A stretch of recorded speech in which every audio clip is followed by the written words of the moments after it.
Dis papa, ils font quoi les sportifs quand ils sont pas sur le terrain ? Eh ben croyez-moi, quand votre fils vous pose cette question, ça fait réfléchir. Surtout quand on sait que pas mal d'entre eux jonglent avec un ou plusieurs jobs pour pouvoir joindre les deux bouts. Et j'ai réalisé que beaucoup d'entre nous se posent la même question. C'est pour ça qu'il y a quelques années, j'ai décidé de lancer le podcast Dans les vestiaires pour plonger dans cette double vie. Parce que derrière chaque athlète, il y a une histoire et parfois un autre métier.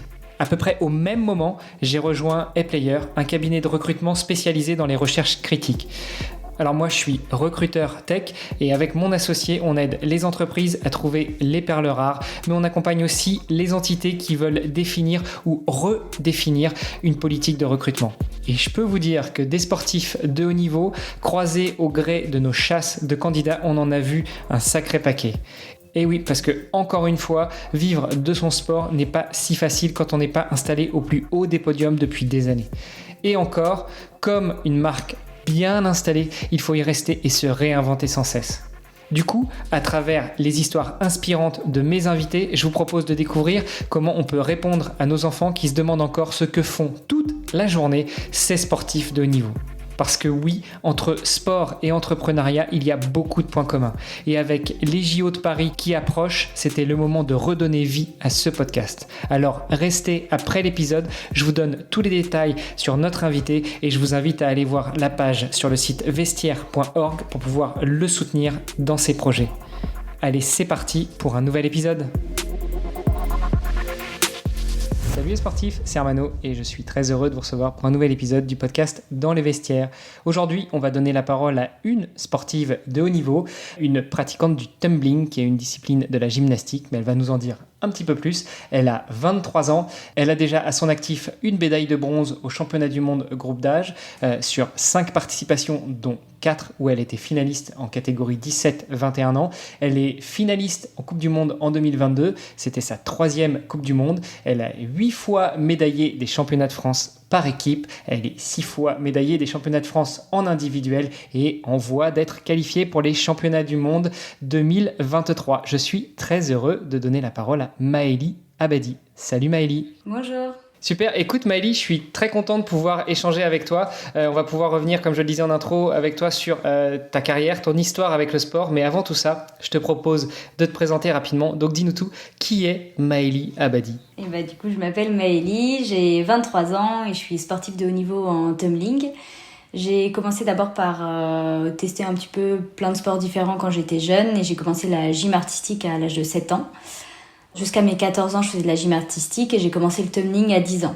Donc de mes 10 à mes 14 ans, je faisais les deux. Et je me suis orientée vers le haut niveau ensuite. Donc j'ai arrêté la gym artistique pour me consacrer vraiment au tumbling et j'ai intégré le collectif France en 2015. Et du coup, depuis, j'ai fait pas mal de compétitions en équipe de France depuis 2015 et je continue toujours aujourd'hui mon parcours. Bon, t'as été super rapide, on va revenir un petit peu en détail. Juste avant de savoir quelle mouche t'as piqué pour devenir sportive, et en particulier sportive de haut niveau, est-ce que tu peux nous raconter ce que c'est que le tumbling ? Oui, le tumbling, c'est une discipline qui n'est pas très connue parce qu'elle n'est pas olympique, mais c'est un enchaînement d'acrobatie sur une piste en longueur qui fait 25 mètres de long et 2 mètres de large. Donc on a d'abord en fait une course d'élan de 10 mètres. Ensuite, on enchaîne 8 acrobaties, on a une réception qui fait à peu près 5 mètres. Et l'objectif, c'est de faire les acrobaties les plus difficiles possibles avec la meilleure exécution pour gagner le plus de points. Et ça se fait en compétition en individuel et aussi on a des compétitions par équipe où chacun passe les unes après les autres et on additionne les scores pour faire un total équipe. Et au niveau des figures, est-ce que c'est des figures qui sont imposées ou est-ce que c'est vous qui décidez quel type de figure vous allez faire ? Et puis un petit peu comme le patinage artistique, est-ce que vous avez le droit de la musique ou c'est vraiment très... C'est vraiment juste acrobatique, pas de musique. Et après, en ce qui concerne les figures, c'est libre choix. Après, on a des choses qu'on n'a pas le droit de faire 2 fois. Par exemple, si on a déjà fait une figure, on ne peut pas la refaire une 2e fois. Donc, on est obligé d'avoir beaucoup de figures différentes. Mais en soi, la composition des séries, elle est libre et chacun compose en fonction de ses forces. les acrobaties qu'on sait mieux faire et qu'on préfère. Ouais, du coup, j'imagine que ça se juge à la fin avec un jury qui attribue une note. Ça arrive souvent que vous ayez les mêmes figures pendant un concours, ou est-ce que finalement avec tes compétitrices, vous allez essayer d'innover à chaque fois? Est-ce que vous allez réinventer un petit peu le programme dans le cours de la compétition parce que d'autres auront déjà fait des figures un peu plus sympas, que tu penses mieux exécuter ou autre? Alors généralement on a un panel de séries, on va dire. On a plusieurs séries qu'on sait faire et on peut voir en fonction de la stratégie s'il y a besoin d'adapter, de faire une série un peu plus facile, un peu plus difficile pour rentrer dans les finales ou des choses comme ça. Mais généralement on a quand même préparé 2 séries parce que c'est 2 séries en compétition, 2 séries en qualification et 1 à 2 séries en finale. Et du coup on a préparé ces 2 séries-là et normalement si tout se passe bien c'est celle-là qu'on va faire. Après, ça arrive que ça soit des séries où on est les mêmes que quelqu'un d'autre, qu'un adversaire. Il y a des séries entre guillemets classiques, on va dire, qu'on est plusieurs à faire. Et donc là, l'idée, c'est d'avoir vraiment la plus belle exécution. Donc les jambes parfaitement tendues, les bras parfaitement placés pour perdre le moins de points. Et du coup, avoir une meilleure note que l'autre qui a la même difficulté que nous. Si tout se passe bien, ça va être le programme que vous allez dérouler. Qu'est-ce qui peut se passer justement quand ça se passe mal? En fait, c'est que si on fait une faute, par exemple, souvent on fait un double au milieu de la piste et une acrobatie, une deuxième acrobatie à la fin. Ça peut arriver qu'on fasse une faute dans la liaison, donc le double au milieu de la piste. Donc on est obligé d'adapter l'acrobatie de fin, elle va peut-être être un peu moins élevée. Et ça, en fait, on l'adapte en plein milieu de la série. C'est-à-dire que en fait, nous, on fait une feuille de match, donc on dit aux juges qu'on va faire telle série. Mais si on adapte, on perd pas de points. Juste les juges nous disent tu n'as pas fait ce que tu devais faire, mais on perd pas de points. Donc on peut adapter en fait dans la série en se disant là je suis pas bien, je fais une acrobatie plus simple. Et du coup ça peut potentiellement changer notre deuxième série parce qu'on avait prévu de faire cette acrobatie simple dans la deuxième, et on n'a plus le droit de la refaire. Donc en fait c'est vraiment des choses qui se font dans vraiment une fraction de seconde parce qu'une série entière ça dure 6 secondes. Donc forcément, c'est des choix qui se font en une demi-seconde de se dire je modifie. Et donc on a l'habitude à l'entraînement de s'entraîner pour ça. Et si la liaison est un peu moins bien, de faire quand même quelque chose au bout pour avoir quand même des points. Et après adapter la deuxième série en fonction de ça. Ouais, c'était une question que j'allais te poser, c'est combien de temps dure une série? Donc tu as répondu à peu près 6 secondes. Les 2 séries, vous les enchaînez l'une après l'autre ou vous avez quelques minutes de récupération? En fait, on est, alors ça dépend des compétitions, on va dire plus ou moins 10 dans un tour. Et chacun les 10 filles font leur première série, et ensuite les 10 filles font leur deuxième série. Donc entre les deux, ça dépend si les juges jugent rapidement ou pas, mais on va dire qu'il y a 10 minutes entre nos 2 séries quasiment. Ouais, donc tu considères 1 minute à peu près de jugement par les jurys, parce que si tu as 6 secondes pour une série et puis que vous tournez toutes les 10 minutes, voilà, une dizaine, ça fait 1 minute de délibération. Ok, écoute, super intéressant. Le tumbling, à l'heure actuelle, ça fait partie de la gymnastique. Vous dépendez de la Fédération française de gymnastique et au-delà de la Fédération internationale de gymnastique. Est-ce que c'est une discipline olympique? Alors non, malheureusement, c'est pas une discipline olympique, j'aimerais bien. On fait nos compétitions avec le trampoline, qui lui est une discipline olympique. Donc on a les mêmes championnats du monde que le trampoline, etc. Mais nous, on n'a pas cette chance d'être représentés aux Jeux. Ça a été le cas en 1932, une seule année. Et ensuite, ça a été enlevé. Donc effectivement, moi, je n'existais pas encore à ce moment-là. Et je pense que je ne ferai plus de tumbling le jour où ça sera olympique parce que je sais que c'est pas prévu dans le programme de Los Angeles qui est quand même dans 4 ans. Donc, Bon, un peu moins ambitieuse qu'un autre sportif que j'ai eu à ce micro. Je parle de Romain Guillot qui lui fait du wing foil. Donc c'est de la planche à voile mais avec la voile non accrochée à la planche, qui nous a été présenté aussi par Aubaine, comme toi d'ailleurs, on y reviendra un petit peu à la fin de cet épisode. Le wing foil n'est pas encore discipline olympique, mais lui il espère bien que ça le soit, si ce n'est à Los Angeles, aux Jeux olympiques suivants en 2032 pardon. Tu y crois pas trop pour l'instant pour le tumbling? Après, ça sera peut-être olympique en 2032. J'en ai aucune idée des sports qui seront proposés en 2032. Mais moi, j'aurai 32 ans et je pense que j'aurais raccroché le maillot à ce moment-là. Bon, tu disais que vous faites vos compétitions en même temps que le trampoline, qui lui est un sport olympique. Est-ce qu'il y a des gens qui switchent justement du tumbling au trampoline ou du trampoline au tumbling? Non, c'est assez rare. Alors sur d'autres nations, il y a les Américains notamment qui font beaucoup quand ils sont jeunes les 3 disciplines, donc tumbling, trampoline et double mini trampoline, qui est une discipline qu'on ne fait pas en France mais qui est sur les compétitions avec nous et qui au fur et à mesure se spécialise dans une des disciplines. Mais c'est rare qu'il y ait un changement de discipline parce que c'est quand même assez différent. Alors c'est acrobatique hein, les deux, etc. Mais c'est quand même assez différent. Nous, on fait que des acrobaties vers l'arrière. Le trampoline, ils ont pas mal d'acrobaties en avant aussi. C'est quand même deux sports assez radicalement différents, donc il y a très peu de changements de discipline. Après, il y a pas mal plutôt de gymnastes artistiques qui vont se mettre au tumbling, par exemple, en fin de carrière, qui vont faire du tumbling après leur carrière de gym. Bon, toi, du coup, t'as déjà pris de l'avance, quoi. T'as déjà switché vers le tumbling avant la fin de ta carrière. Non, mais je rigole. Dis-moi, est-ce que tu sais nager, Maëlie ? Oui. J'ai souvent entendu que d'anciens gymnastes devenaient de très bons plongeurs. Est-ce que c'est quelque chose qui pourrait te faire rêver, ça ? Je pense que j'aurais trop peur. Je suis quelqu'un d'assez peureuse et je pense que si c'est du 1 mètre, pourquoi pas. Si c'est du 10 mètres, c'est même pas la peine. J'admire ceux qui font ça, mais je pense que ça ferait peur. Après, faut s'habituer, mais j'aimerais bien, je pense, faire une autre discipline après, à un bon niveau, voire à haut niveau, mais après quoi comme discipline, je sais pas. Bon, bah écoute, garde cette histoire du plongeon en tête, hein. On fait des très belles choses sur une planche d'1 mètre, voire même de 2, ça peut être sympa. Peut-être que ça sera une voie pour ta réflexion prochaine pour la reconversion. J'en parle plutôt à la fin de l'épisode, mais est-ce que toi, c'est quelque chose que tu as déjà préparé, la reconversion ? J'ai pas encore de date limite, on va dire, pour arrêter ma carrière. Tant que ça marche bien, que j'aime ça et que physiquement ça suit, y a pas de raison. Mais ensuite, je travaille, ça fait 3 ans que je suis en alternance. Donc j'ai déjà un bon pied dans le milieu professionnel. Donc mon après-carrière, il est en train de se construire maintenant en fait. On reviendra aussi tout à l'heure sur comment est-ce qu'on jongle entre le sport, la carrière, la vie perso. Je voudrais revenir un petit peu sur toi et notamment avant d'attaquer le palmarès, je voudrais finir sur tes objectifs à court, moyen, long terme. Tu es inscrite sur la liste des sportifs de haut niveau dans la catégorie relève. On l'a compris, le tumbling n'est pas une discipline olympique. Donc toi, tes rêves, tes prochains objectifs, ça se limite entre guillemets à des Coupes du Monde ? Moi, mes objectifs, les plus gros objectifs qu'on peut avoir, c'est championnat d'Europe, championnat du monde et effectivement des Coupes du monde.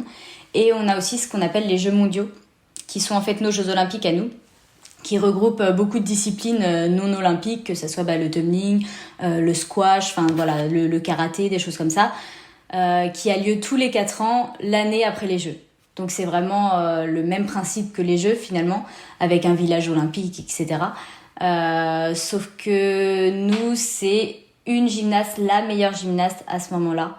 Les 12, si je dis pas de bêtises, c'est les 12 meilleures nations. Donc là, les championnats du monde qui vont avoir lieu au mois de novembre seront qualificatifs pour qualifier la France. Et si la France est qualifiée, c'est vraiment la meilleure gymnaste qui part. Donc c'est extrêmement difficile parce qu'il faut être la meilleure dans cette année-là précisément. Mais ça, c'est la plus grosse compétition qu'on peut faire. Et après, sinon, oui, les objectifs, là, c'est plutôt performer sur tout ce qui est championnat du monde et championnat d'Europe. Et après, les Coupes du monde... on en a 2-3 dans l'année aussi en fonction des années. Pour toi, les Jeux mondiaux 2025, est-ce que t'es déjà bien engagé ? Est-ce que tu en prends la direction ou il y a encore pas mal de travail ? J'en prends la direction. Là, je viens de me qualifier pour les championnats du monde senior. Donc, ça veut dire que je fais partie des 4 qui se sont qualifiés. C'est 4 dans une équipe. Donc forcément, oui, j'en prends la direction. Après, comme je dis, là, je fais partie des 4 et l'année prochaine, il faut faire partie des 1. Donc c'est encore autre chose. Mais oui, l'idée, c'est de préparer tout ça, mais étape par étape, en commençant par les championnats du monde de novembre et après les championnats d'Europe de 2024. Revenons un petit peu à toi, Maëlie, si tu veux bien. Tu nous as dit que tu avais commencé la gymnastique assez jeune, même si j'ai en tête que certains et certaines gymnastes ont commencé à 2-3 ans. Toi, c'était un petit peu plus tard. Qu'est-ce que ça représente pour toi, le sport, et quel est ton premier souvenir de sport ? Le sport, pour moi, j'en ai toujours fait. J'adore ça, que ce soit n'importe quel sport, le faire ou le regarder, j'adore le sport. J'ai fait de la baby gym quand j'avais 2-3 ans. Pour un petit peu développer la motricité comme pas mal d'enfants, je pense. Et ensuite, j'ai testé pas mal d'autres sports parce que mes parents sont d'anciens gymnastes de haut niveau et ils voulaient pas forcément m'obliger à faire de la gym. Donc, ils m'ont fait tester. J'ai fait du patinage artistique, j'ai fait du cirque, j'ai fait vraiment des choses complètement différentes, de la danse, etc. Jusqu'à ce que je les tanne et que je leur dise non, mais moi, je veux faire de la gym. Du coup, ça les a remis dans la gym. Du coup, quand j'avais 7 ans, j'ai commencé. Et puis petit à petit, mes parents se sont remis dans la gym et c'est eux qui ont commencé à réentraîner un peu et à créer la section tumbling du coup en 2010. Donc c'est naturellement que j'ai commencé le tumbling quand la section a été créée sur Le Mans. C'est comment de vivre dans une famille avec des parents qui sont anciens sportifs de haut niveau et en l'occurrence anciens gymnastes de haut niveau? Eh bien, ça a toujours été comme ça, donc c'est une habitude, j'ai envie de dire. Aujourd'hui, c'est mes entraîneurs. Donc en fait, on parle tout le temps tumbling, on parle tout le temps gym, on connaît tout ce qui se passe. Après, j'ai une grande sœur qui n'est pas du tout dans la gym, qui fait toujours d'ailleurs du patinage artistique. Depuis qu'elle habite plus chez nous, c'est vrai que dès qu'on est tous les trois, ça parle très très facilement gym et sans qu'on s'en rende compte, en fait, on revient un peu sur ces sujets-là parce que c'est ce qu'on aime tous, c'est ce qui nous passionne. Donc voilà, après, avoir des parents coach, c'est pas non plus toujours évident parce que si l'entraînement s'est un peu moins bien passé ou quoi, on arrive à faire la distinction entre les deux, entre quand on est à l'entraînement ou pas. Mais c'est vrai qu'il y a des fois, t'as qu'une seule envie, c'est d'avoir des gens qui ne savent pas, qui ne comprennent pas tout ce qui parle tumbling. Donc c'est pas toujours évident, mais globalement, quand on parle gym et tumbling, c'est plutôt avec passion. Ouais, j'espère pour vous, aussi bien pour toi que pour tes parents, parce que sinon au bout d'un moment c'est l'overdose. Vous prenez des moments, quelques jours, quelques semaines, quelques mois de repos dans l'année, ou c'est entraînement 7 jours sur 7? Non, on a quand même des périodes un peu plus calmes de vacances. Ça dépend des années. Là, cette année, c'est une très grosse année pour nous parce qu'il y a à la fois les championnats du monde, à la fois les championnats d'Europe. Donc, on n'a eu qu'une semaine, une vraie semaine de vacances cet été. Mais après, on essaye pendant l'été, quand on n'a pas beaucoup de vacances, d'avoir quelques week-ends ou des choses comme ça, des week-ends prolongés, pour pouvoir se reposer. Aussi au moment de Noël, entre Noël et le 1er de l'an, pour couper un peu et mieux repartir après. Tu fais des études, tu travailles et tu t'entraînes. Ça ressemble à quoi une journée type pour Maëlie? Oula, toutes les journées ne sont pas les mêmes. Là, je viens de terminer mes études. J'ai fait 5 ans d'études supérieures, dont 3 dernières années en alternance. Mais une journée type, ça va être... je travaille toute la matinée de 8h30 à 12h30 et de 13h30 à 16h. Et à 16h, je vais à l'entraînement. De 16h à 19h ou de 16h30 à 19h30 en fonction des jours. Donc ça fait des journées bien remplies, mais j'ai pas le temps de m'ennuyer. Bon, c'est marrant, beaucoup de sportifs avec qui j'échange sont un petit peu, très légèrement, à peine hyperactifs. Ça m'a l'air d'être aussi un peu ton cas, non? Un peu oui, forcément. J'aime bien avoir beaucoup de choses à faire. Bon, est-ce que tu peux revenir aussi un petit peu avec nous sur la vie dans le collectif France, dans l'équipe de France? Déjà, quelle est la différence entre les deux? En fait, on dit collectif France toutes les personnes qui ont fait de l'équipe de France, des compétitions internationales, etc. et qui sont toujours dans le circuit. Et équipe de France, c'est à un moment T. Par exemple, les 4 de ces championnats du monde-là, c'est l'équipe de France à ce moment-là. Et le collectif France, même si t'es la remplaçante, t'es pas dans cette équipe de championnat du monde-là, mais t'as fait des Coupes du Monde, etc., tu fais partie du collectif France. Donc en fait, c'est un peu ça la différence, mais globalement, c'est les mêmes gymnastes, c'est juste que l'équipe de France, c'est sur telle compétition, c'est l'équipe de France, quoi, en gros. Donc voilà, moi, je m'entraîne du coup au Mans, qui regroupe quand même une bonne majorité des gymnastes de l'équipe de France de tumbling. Donc j'ai la chance de pouvoir m'entraîner au quotidien avec la plupart des filles que je côtoie dans le collectif France. Et puis après, il y a d'autres gymnastes qui s'entraînent sur Rennes, sur Chamalières, sur Metz, etc. Qu'on retrouve sur les compétitions dès qu'on va faire des tournois ou alors des compétitions internationales, Coupe du Monde, Championnat du Monde, ce genre de choses. Ok, donc si je comprends bien, en fait, pour faire partie du collectif France, il faut avoir un jour porté le maillot de l'équipe de France et représenter le pays, c'est ça? Oui, voilà, c'est ça. Et être toujours sur le circuit, continuer de faire les compétitions et de faire les tests pour se qualifier en sélection, etc. Tu as la chance de faire partie des 4 sélectionnés pour les championnats du monde qui vont bientôt avoir lieu. Tu sais à peu près le nombre de gymnastes en tumbling que vous êtes en France pour savoir un petit peu quel est le niveau de compétition, ne serait-ce que national? Là, on était à faire les sélections pour les championnats du monde, on était 10. On était 10 et le niveau aujourd'hui est tellement serré entre chacune que c'était impossible de dire qui serait dans l'équipe. À part, il y a une gymnaste qui est au-dessus, qui a gagné les Jeux mondiaux l'année dernière, qui est championne d'Europe, etc., qui était déjà qualifiée. Sinon, après les 3 autres, ça pouvait sincèrement être n'importe qui. Le niveau est tellement élevé et serré que la compétition était quand même assez rude pour rentrer dans les 4. Ça fait 2-3 ans que c'est très très serré pour rentrer dans les 4. Ouais, et du coup, ça se joue comment? C'est des coups de coude, des petits coups de genoux, des petits croche-pattes? Non, ça marche pas comme ça? Non, pas du tout. Heureusement que non. On a quand même une bonne entente entre nous et on est content pour ceux qui sont qualifiés, forcément déçus pour ceux qui le sont pas, mais non, chacun fait de son mieux et après, c'est les 4 meilleurs qui ont répondu aux critères que la fédération avait imposés qui y vont. En fait, ce qui se passe, c'est que pour chaque sélection, on a des minima qui changent plus ou moins à chaque fois. Et on a des minima hauts et des minima bas. S'il y en a 4 qui font les minima hauts ou plus, ils vont prendre les 4 meilleurs avec les 4 meilleurs totaux qui ont été faits sur les minima hauts. Et si jamais il n'y a pas 4 minima hauts, ils vont aller prendre s'il y en a qui ont fait les minima bas, etc. Donc là, les 4 qui partent, on a toutes les 4 fait les minima hauts. Donc il n'y avait pas de choses à discuter. Ouais, du coup, la France a des chances de monter sur la plus haute marche au moment des championnats du monde de 2024? Et alors, c'est 2023. On va faire de notre mieux. La France, l'équipe de France est championne du monde 2021, médaillée de bronze 2022. Donc forcément, oui, on va chercher les podiums. On sait qu'il y a des équipes comme les Anglaises, les Belges, les Américaines qui vont être très fortes. Donc c'est pas gagné, mais en tout cas on va tout faire pour aller chercher cette plus haute marche justement. Souvent quand on parle de sportives et sportifs de haut niveau, on parle de l'INSEP. Est-ce que c'est quelque chose qui a pu te titiller à un moment ou peut-être pas du tout parce que finalement le tumbling ne fait pas forcément partie des sports encadrés au niveau de l'INSEP? Alors effectivement quand on parle de l'INSEP, on parle de sport olympique. Donc le tumbling on n'est pas concerné. Et encore, tous les sports olympiques, le trampoline n'est rentré que très récemment à l'INSEP alors qu'il était sport olympique déjà avant. Donc l'INSEP c'est pas accessible à tout le monde et du coup nous on n'a pas de pôle en tumbling, c'est vraiment ça fonctionne sur des clubs formateurs.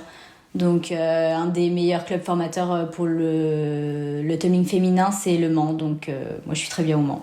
Bah forcément, c'est ton club, c'est le club de papa et maman. En tout cas c'est la section de tumbling, c'est celle qui a été lancée par papa et maman, donc ça peut être que le meilleur club de tumbling en France ça. Bah surtout qu'on a des conditions matérielles aussi qui sont très favorables pour le tumbling. On a vraiment une salle spécialisée tumbling et il y en a très peu en France qui sont des salles spécialisées tumbling, donc on a tout ce qu'il faut.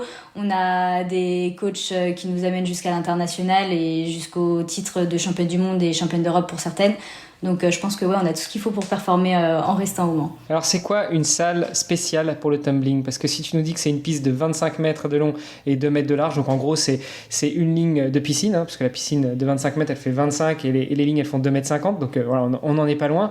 Mais c'est quoi une piste spéciale? Parce que si je comprends bien, vous courez sur 10 mètres, vous faites des figures et vous atterrissez un petit peu plus loin.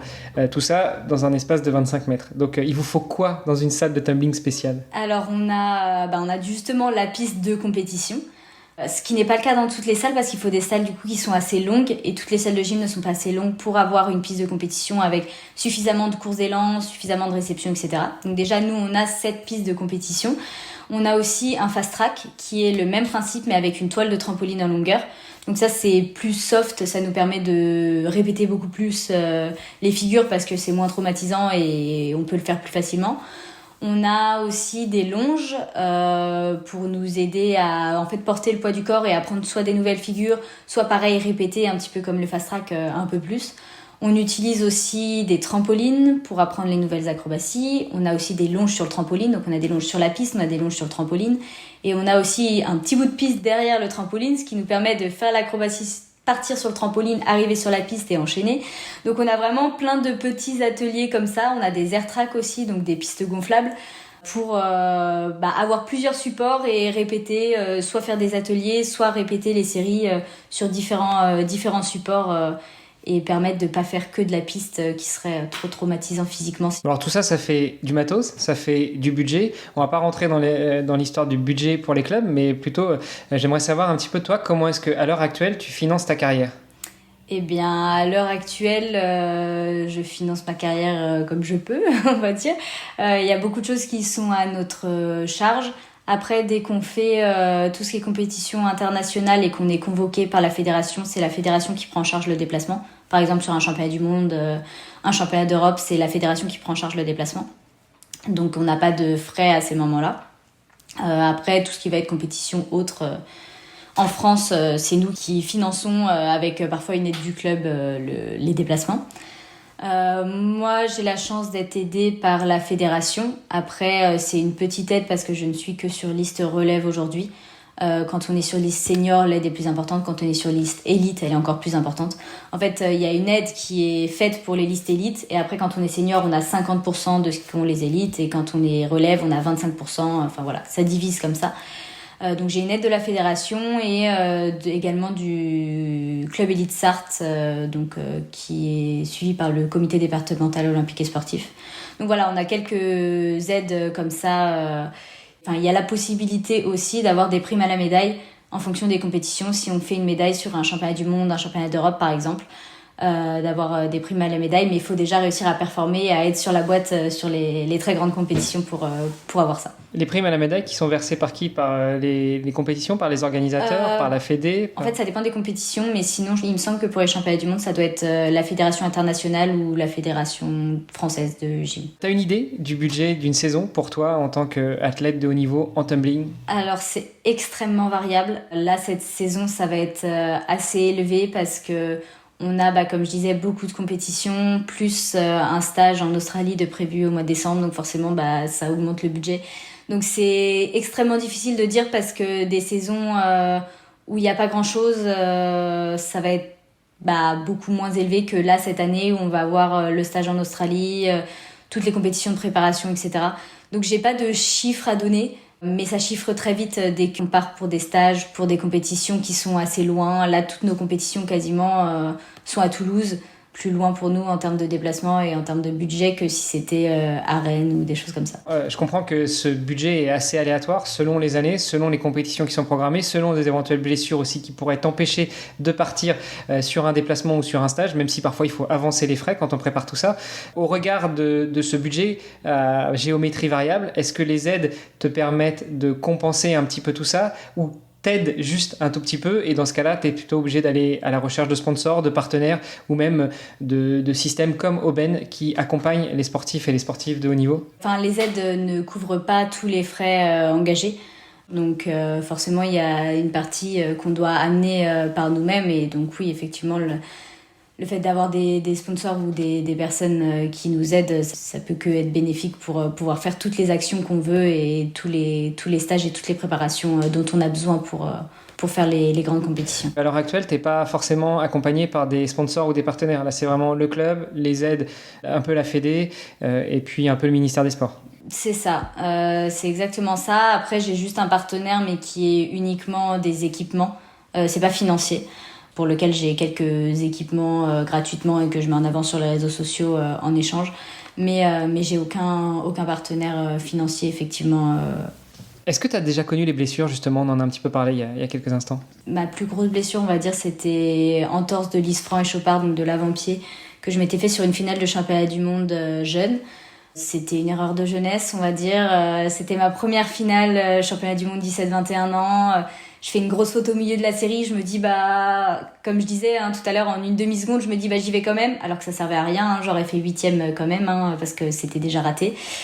Donc je fais un double arrivé sur la piste beaucoup trop court, en plein milieu de la piste. Donc je me fais mal à ce moment-là. Donc ça, c'est la plus grosse blessure que j'ai eue. Après, je suis bien revenue, j'ai aucune séquelle et je me suis fait aussi 2 entorses l'année dernière. Mais ça s'est bien résorbé. J'ai jamais eu de grosses blessures nécessitant une opération ou des choses comme ça. Et d'un point de vue financier, justement, en cas de blessure, comment réagissent les partenaires ou les organismes qui t'accompagnent? Je pense à la Fédé, je pense au club, je pense au ministère des Sports. Est-ce que les aides sont quand même versées ou on te dit non, écoute, tu peux pas concourir là? J'ai jamais eu de blessure qui faisait que je pouvais pas concourir pendant très longtemps. En fait, c'est qu'il y a des critères pour rester sur les listes ministérielles, pour rester sur ce genre de choses. Et effectivement, si on loupe trop de compétitions et qu'on a une saison blanche, on sort des listes tout simplement. Donc si tu sors des listes, après, tu peux plus avoir l'aide du département parce que ça fait partie des critères d'être sur les listes. T'as plus l'aide de la Fédé parce que t'es plus sur les listes. Donc tu sors très facilement. Et une fois que t'es sorti, t'as plus rien d'un seul coup. Tout marche au résultat. Si t'as plus de résultats, t'as plus d'aide parce que t'as rien qui justifie. Bon, et à côté de ça, je me suis laissé dire que tu avais aussi lancé un média pour soutenir, aider, accompagner les sportives et les sportifs de haut niveau.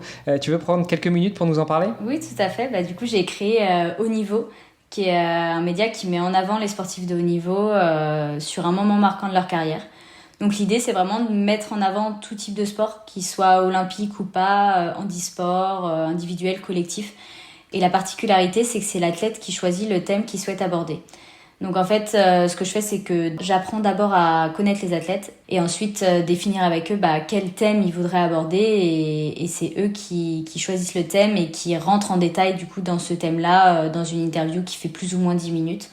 C'est disponible sur haut-niveau.fr et il y a un nouvel épisode qui sort toutes les 2 semaines. 10 minutes d'interview, ça représente un travail de combien de temps pour toi si tu arrives à chiffrer pour sortir un épisode, une vidéo sur un sportif ou une sportive? On va dire que je fais d'abord une visio d'1 demi-heure pour apprendre à les connaître. Ensuite, je prépare toutes les questions. Ça me prend bien 1 heure par athlète. Et ensuite, on va dire 1 heure de tournage, donc 2h30 à peu près. Juste pour la préparation et ensuite il y a tout ce qui est déjà faut monter tout le setup de tournage avant le tournage, ça nous prend 1 heure et le démonter c'est un peu plus rapide et ensuite tout ce qui est post-production où là c'est un vidéaste professionnel qui s'en occupe qui prend une bonne demi-journée quoi donc ça représente, j'ai pas calculé tout ce que ça faisait, mais ça représente pas mal de temps. Ouais, et puis là-dessus, il faut aussi rajouter la partie communication. On dit souvent que quand on crée du contenu, c'est 30% du temps pour la création du contenu et 70% pour la promotion de celui-ci. Donc, on imagine un petit peu le temps que ça représente. Et tout ça, c'est en parallèle ou dans le cadre de ton job ? C'est dans le cadre de mon travail dans la production audiovisuelle, donc ça me prend pas mal de temps dans mes journées, effectivement.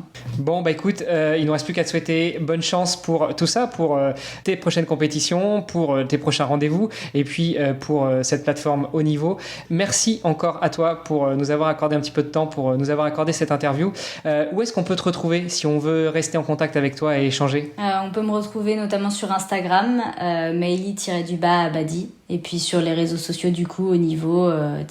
Super. Écoute, on mettra encore une fois tout ça dans les notes de l'épisode. Maëlie, à très bientôt. Et puis, bonne route vers les championnats du monde 2023 dans un premier temps, puis 2024, puis les Jeux mondiaux 2025. Merci beaucoup.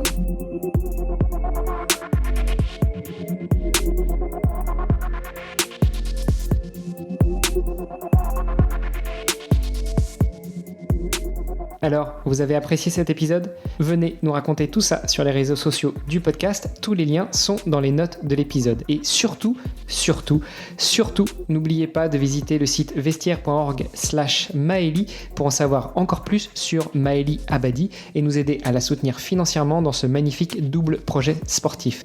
C'est grâce à vous que Maëlie trouvera toutes les ressources pour travailler dur pour atteindre tous ses objectifs. Derrière chaque médaille, chaque record, il y a une histoire. La philanthropie sportive, est-ce que ça vous parle ? Eh bien, c'est notre mission sur le podcast Dans les vestiaires. On vous fait découvrir les athlètes qui se battent chaque jour pour la gloire de leur nation, mais ils ont véritablement besoin de vous. Chaque soutien compte. Et on est 100% transparent. 1 euro que vous donnez égale 1 euro reversé pour l'athlète. Alors, rejoignez-nous dans cette magnifique aventure sportive. Allez, ça suffit pour aujourd'hui. Entraînez-vous bien, prenez soin de vous et on se retrouve dans une semaine pour un nouvel épisode. Salut les sportifs!